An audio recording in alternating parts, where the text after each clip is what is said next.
안녕하십니까. 지표로 보는 시장 S의 권혁태입니다. 2023년 4월 3주차 하겠습니다. 일단 지난주에 고용 동향이 발표되었는데 소폭 내려왔습니다. 노동시장도 이제 서서히 다시 정상으로 돌아가고 있는데 다만 이제 속도가 좀 느릴 뿐인 것 같습니다. 다음으로 도매재고 지표인데요. 도매재고 지표도 하락하다가 다시 소폭으로나마 재고가 늘어났습니다.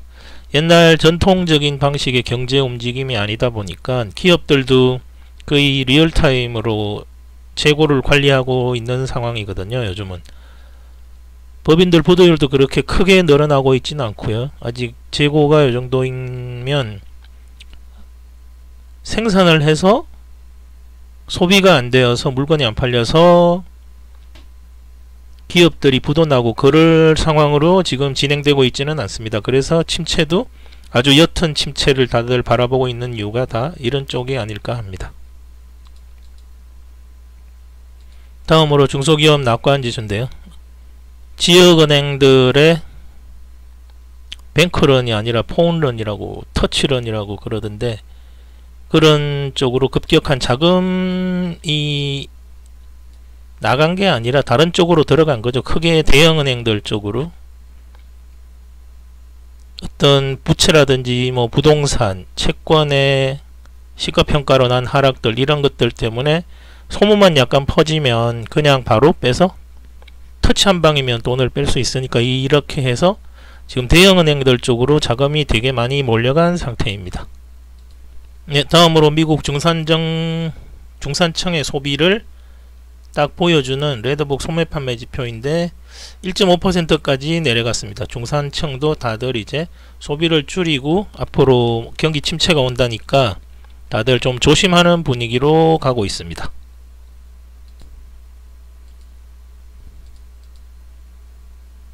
네, 다음은 30년 담보대출 고정금리인데요. 얘네들도 계속 내려가고 있습니다.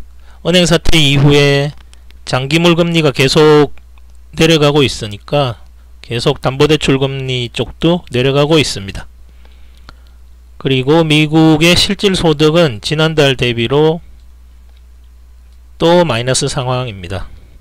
지금 2개월째 마이너스 상황인데요. 인플레를 적용하면 가계의 수입이 줄어들고 있다는 얘기입니다. 그러니까 당연히 지나간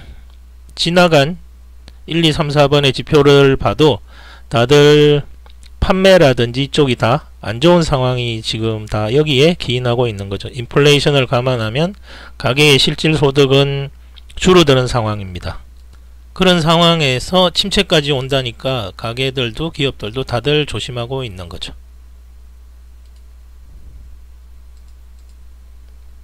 이런 상황에서 인플레이션이 쉽게 내려와주면 좋은데 그런 상황은 아닙니다. 핵심 소비자 물가지수 그러니까 상품, 푸드하고 에너지를 제외한 그런 쪽 물가는 거의 내려오질 않고 있습니다.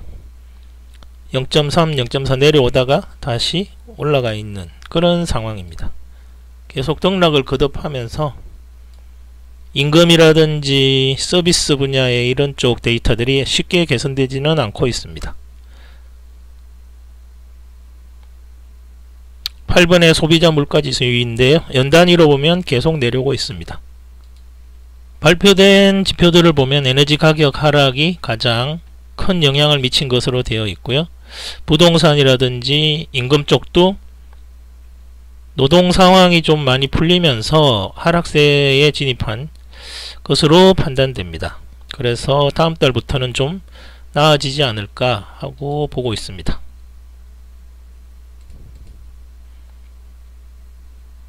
네, 반면에 생산자 물가지수는 전월 대비로 코로나 사태 이후 처음 하락세입니다. 지난달 대비로 마이너스 0.1%로 나타났습니다. 이렇게 생산자 물가지수가 잡혀지면 인플레는 결국은 잡힐 것이라는 믿음이 시장에 돌고 있고요. 어차피 핵심 생산자 물가지수가 한 달 정도 지나면 소비자 물가로 전가 되거든요. 그러면 이제부터는 좀 물가지수도 잡힐 걸로 예측이 되고 있는 거죠. 그리고 생산자 물가지수 연단위로 본 푸드하고 에너지를 다 포함시킨 물가지표는 지속 하락되고 있습니다. 생산자 물가가 이렇게 다 하락을 하면 한 1, 2개월 후에는 소비자 물가도 당연히 하락하게 됩니다.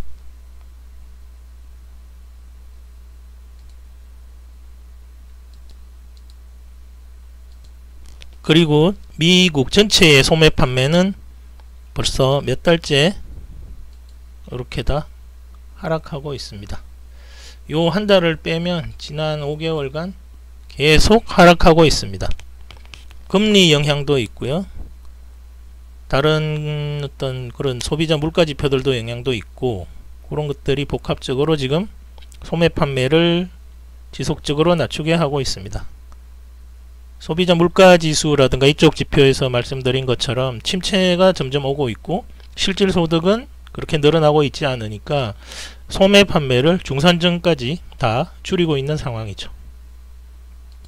그렇게 돈을 안 쓴 게 벌써 5개월째고요. 이런 것들이 지금 인플레이션 하락을 부추기는 요인이 되고 있습니다.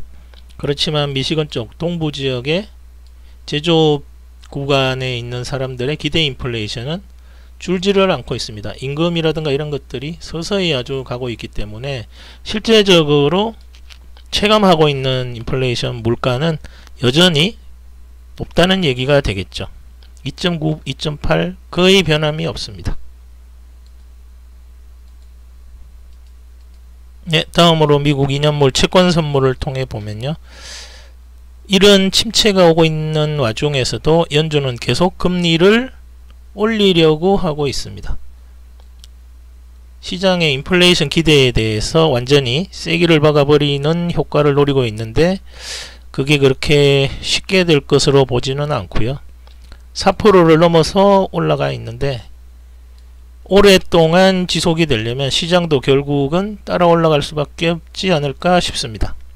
그러면 당연히 시장은 지금 침체가 오고 있어서 연준의 금리 인하를 기대하고 이렇게 지금 버티고 있는데,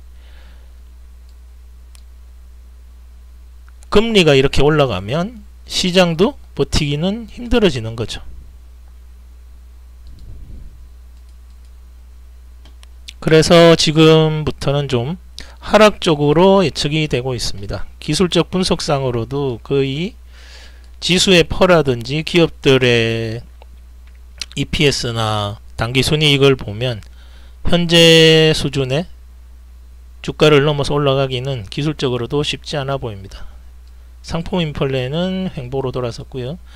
에너지라든가 이쪽이 다시 올라가고 있어서 부동산은 지속 감소 중이고, 서비스 쪽도 임금 상승이 주춤하면서 좀 감소 구간에 진입해 있는 거죠. 그러면 파월 의장이 얘기하고 있는 세 가지 분야에 다 물가가 상승하는 분야는 없습니다. 그러면 연준도 생각이 많아질 거고요. 그럼에도 강경 입장으로 지수는 횡보가 되겠죠. 5월달에 하락에 대한 언급이 없으면 아마 지수는 하락 방향으로 흐를 것으로 예측이 됩니다. 그리고 지표에 급격한 인플레이션 하락이 없으면 조정장에 당연히 진입하겠죠. 다음 주는 만기주간이고요. 주택지표와 통화 관련 지표가 발표가 되는데, 이 두 가지는 크게 시장에 영향을 미치기 힘듭니다. 어차피 방향성이 정해져 있는 하락 쪽으로 정해져 있는 주택지표고요. 통화 관련 지표는 그냥 달러 강세만 하는데, 이 지표 가지고 시장에 달러 강세와 연관되어서 시장에 영향을 미치기는 좀 힘들어 보입니다. 그래서 주택 지표는 하락 속도가 중요한데 그렇게 크게 지표가 바뀔 것 같지는 않습니다. 그러면 결국 만기일 이후 이번 주 만기일 이후에 5월 초까지 FOMC 회의 전까지는 큰 변동성이 없는 구간에 진입하게 되는 거죠. 그래서 이번 주는 하락형 행보를 예측하고 있습니다. 네, 여기까지 하겠습니다. 감사합니다.